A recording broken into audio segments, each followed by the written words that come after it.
Is Russia using motorcycles in Ukraine? And yeah, they really are, at least in one example. Now, to start off, this will probably be a Substack exclusive, so I appreciate everyone who gives me $5 every month to support this work.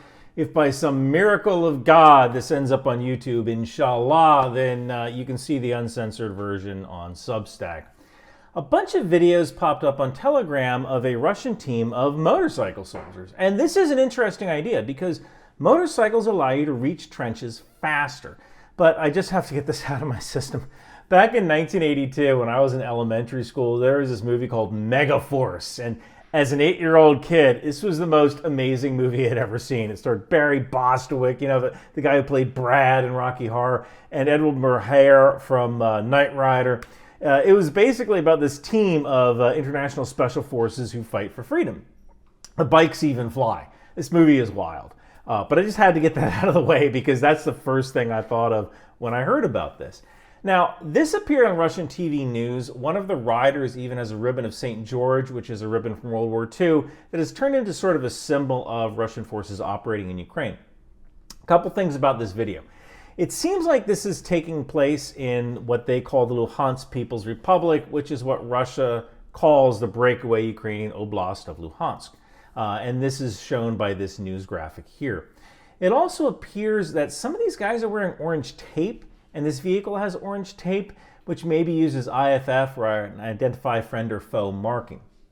Also note that this Russian military vehicle license plate is for vehicles that have non-standard plate sizes, and it has the code 21. That stands for the Southern Military District of Russia. So that's something to keep an eye on. It's interesting when you see different vehicles with different license plates because you can kind of figure out where they're from. They're also wearing some form of multicam knockoff camo instead of the normal Ratnik camo that is used by the Russian army, so this could be a special unit. Now, the question here is, are the motorcycles effective? Well, it certainly seems like they can cross no man's land pretty fast to avoid artillery, although it seems like they have less of a chance against FPV drones. Now, there is a history of using motorcycles in combat. The Special Forces regularly train with motorcycles, mainly for reconnaissance, and I know the Army Rangers have used them in the past. I believe they use them during airfield seizure. A motorcycle just allows you to get from one end of an airfield to another a lot faster in order to set up a defensive position. So what does this all mean? Well, it means that Russia is learning and adapting. And theoretically, units like this could be used to exploit a breakthrough, especially if they could live off the land by refueling civilian gas stations, just causing havoc behind Ukrainian lines.